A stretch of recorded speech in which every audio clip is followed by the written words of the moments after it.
He's the Dodger manager, world champion Dodger manager. Dave Roberts joining us. How much sleep have you had?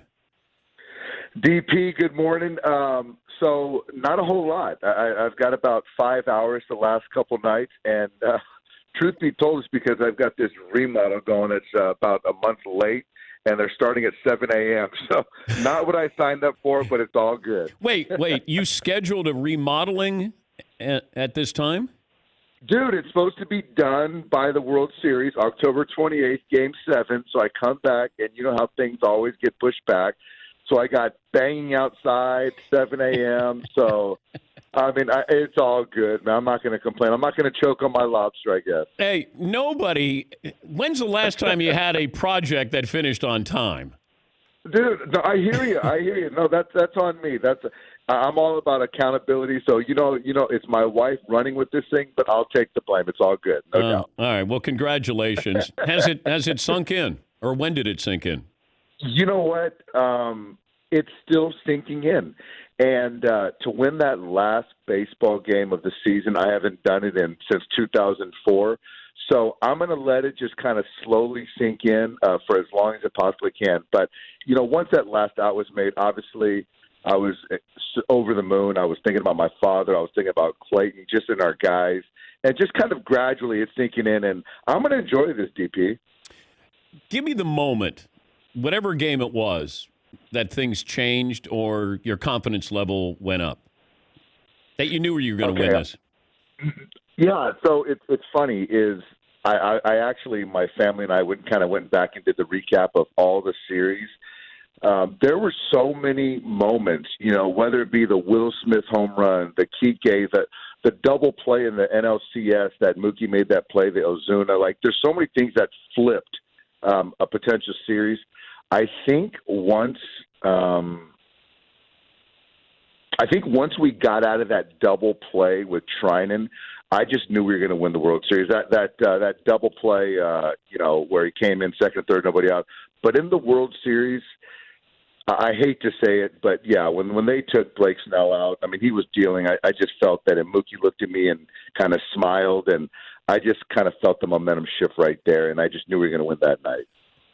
Did you sense anything with Snell that maybe you guys were catching up to him? Did your players say anything to you that, hey, you know what, if he stays in, we're on top of him now?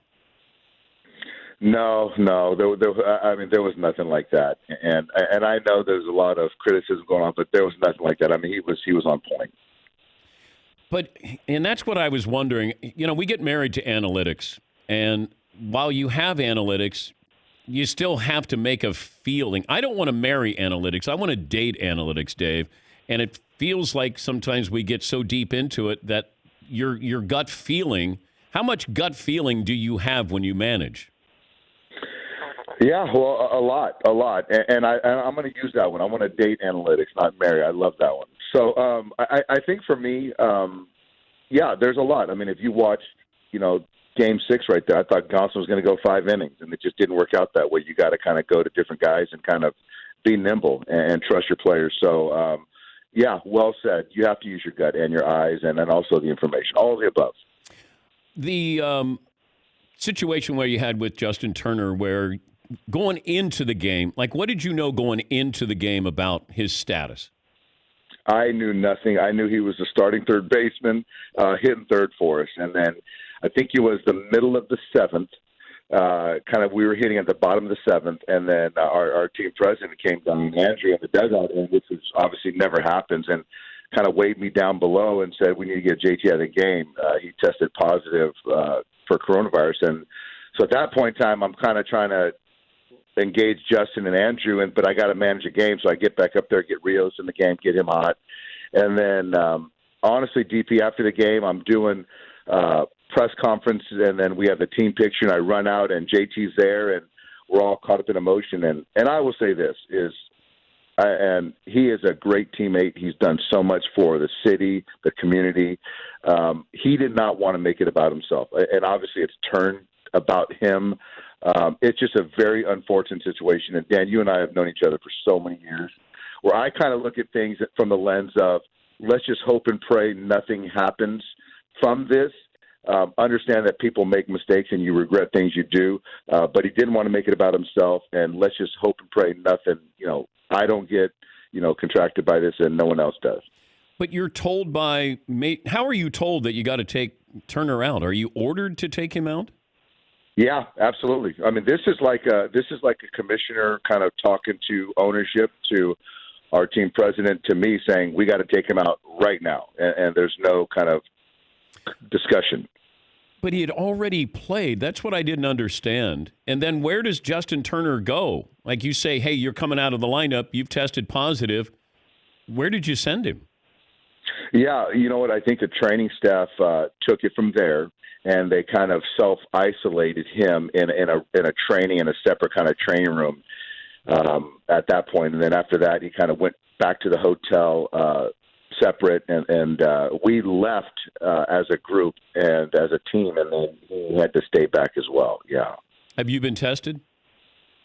I've been tested. We've been tested the last, every day since we got in the bubble, and I've been tested every day since.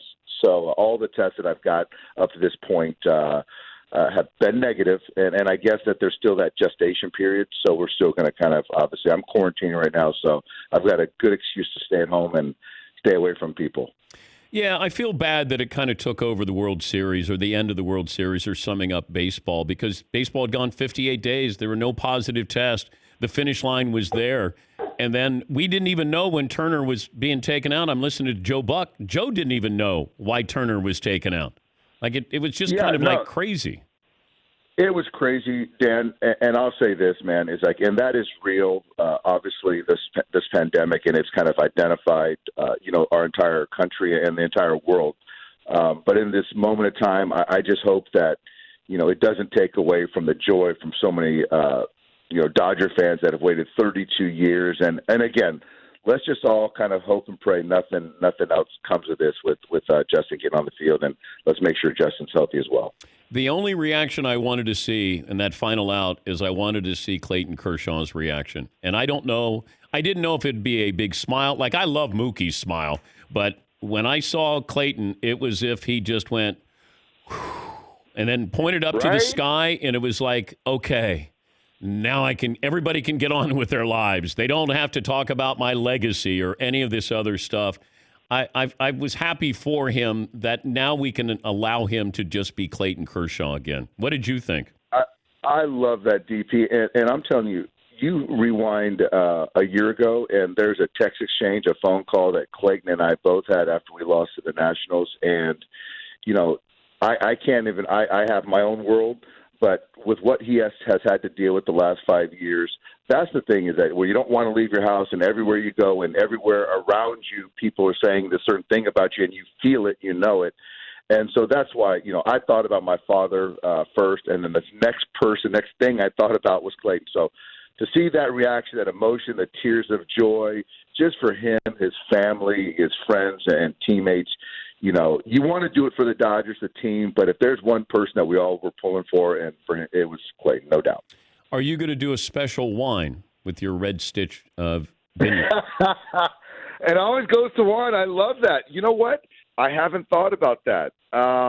Maybe we can kind of partner together and do this DP Doc commemorative 2020 Los Angeles Dodgers World Championship wine. I know Freddie's a good friend of mine, Freddie Couples. He's into wine. We'll kind of all get together, but I don't know. I know I've drank a great bottle of 82 Latour, so that was pretty tasty. So life is good these days, DP.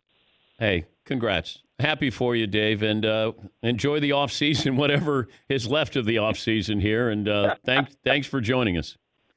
DP, you're the best. Thank you. That's Dave Roberts, manager of the LA Dodgers.